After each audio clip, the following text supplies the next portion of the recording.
compensation. That's what the Attorney General says. But what we can do, we wait for a report from public service entity by entity.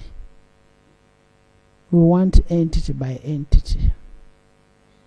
Because you said you are ready. You are ready. You brought certificates of financial implications. We agreed and we said, okay, if you want it, have it. And now that you failed to pay these people, we don't want these people to continue suffering. And yet these people have worked for this country. These people have worked for this country. And what we need is fairness in the whole process. We need fairness in the whole process. Let's have a report on people who have been paid, those who are pending, and what kind of payment are we talking about. Yes, government. Madam Speaker, we shall bring the report on Tuesday next week, detailing institution by institution. Clarification? And the process of absorption, their members were supposed to be absorbed in the parent ministries. The process of absorption is as chaotic as that of REA. We need that process to be done in a smooth way. You cannot say, because I have been working in this institution, so you should go through public service again. How? I thought you are absorbing me because you've taken over the job that the institution, so I am going to be absorbed in that department in the ministry. Huh? My clarification means as you are allowed. Madam Speaker. No, I am still communicating. Madam Speaker, from the report received from the Minister of Public Service, he appears to be on top of the situation. And he raised a number of challenges and also the solutions to those challenges, including those issues that we are talking about, Madam Speaker. So on Tuesday... On top or under? To the best of our knowledge, is under the station. It's not on top of the station. Because we have so many people out there crying. People are supposed to be absorbed. People are supposed to be paid, those ones whom they think are not. We need a report. Yes, there is information from Odoro. Kids, I'll give you to speak, don't worry. Madam Speaker, the Honorable Bahati was in charge of Ministry of Finance. There is a serious ripple effect arising of people suddenly losing their jobs and losing their spending power. One of the reasons why the inflation is going up, it's because people are now home, they cannot spend, they have lost their jobs. And soon the economy, the minister here, this economy is going to suffer because of that. But the major point is, if you come to Parliament, a serious institution, and then explain to us that allow us take this policy shift because we have the money, and then when Parliament has done its part, you go and renegade on that agreement. You go and refuse to pay those people. You make Parliament look unserious. Because we ask this question, some of the agencies, you were even in a hurry. The minister here even suspended some rules and said we are ready to implement as soon as tomorrow. And the money is available. So who has eaten the money meant to pay the terminal benefits of those people? Who? And you are known for being very corrupt. This government, the IGG's report says that, have you eaten the money, the terminal benefits?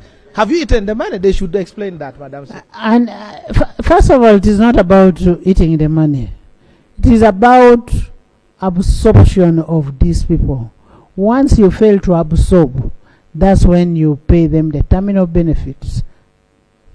So let's have a report to that effect on Tuesday. In addition to that, you see... Rule 2222. Yes, government did not stop working. I am referring you to a rule. I have already made a decision I've already made a directive, so But Madam Speaker, it was useful. yeah, because the roads are broken. You know, to work on our roads. can PJ? you sit? I put a man who like quarreling. I mean,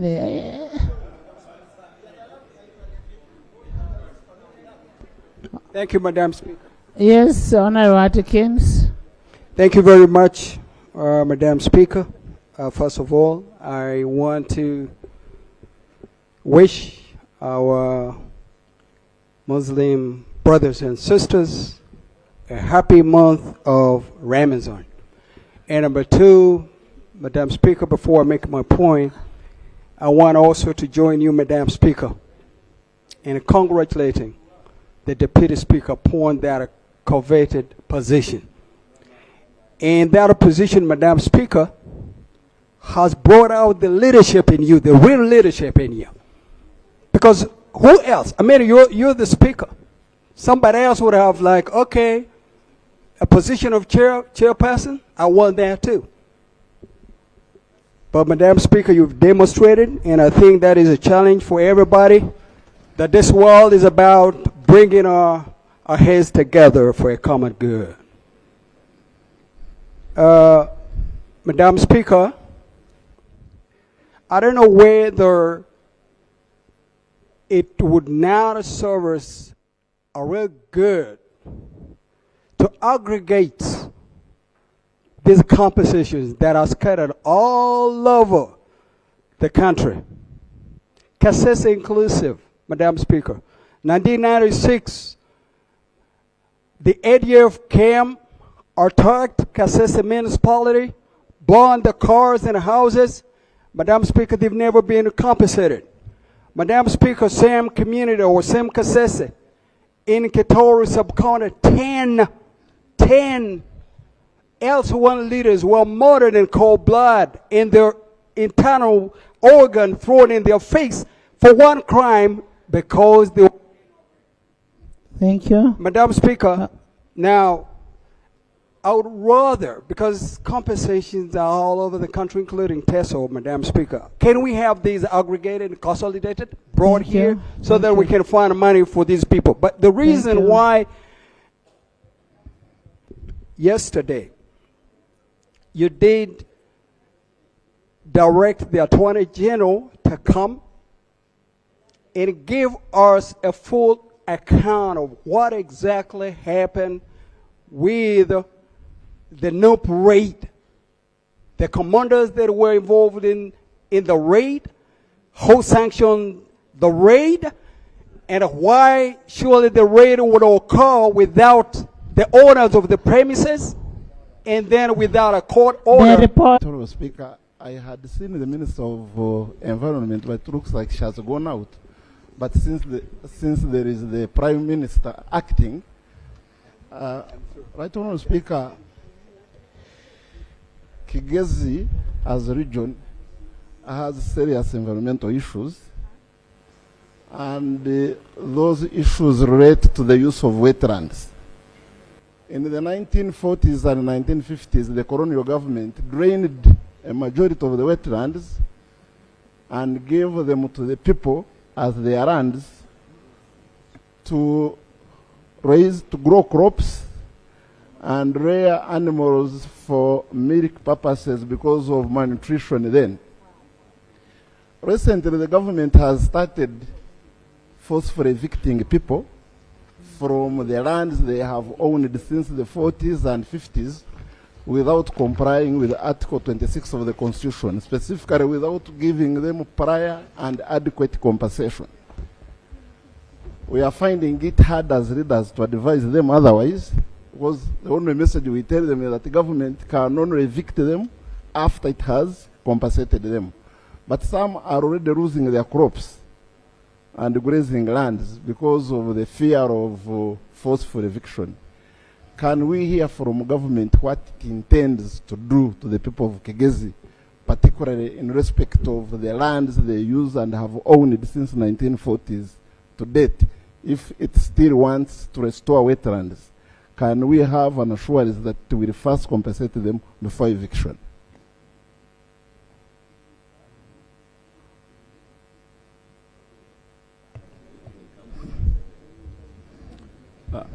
Madam Speaker,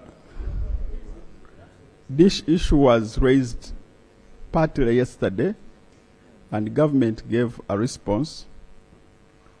At the moment, as you have rightly said, Honorable Nwagaba, these people who have titles in the wetlands and who are using the wetlands in Kabale are doing it not that they grabbed the wetland, but they went through the process of the government then. Now, there is no eviction, there is no forceful eviction of people from the wetlands. That's assurance we can give you. And also on Monday, His Excellency the President guided that the process of compensation for some of the land or the people owning the wetlands start. And the Attorney General was given instruction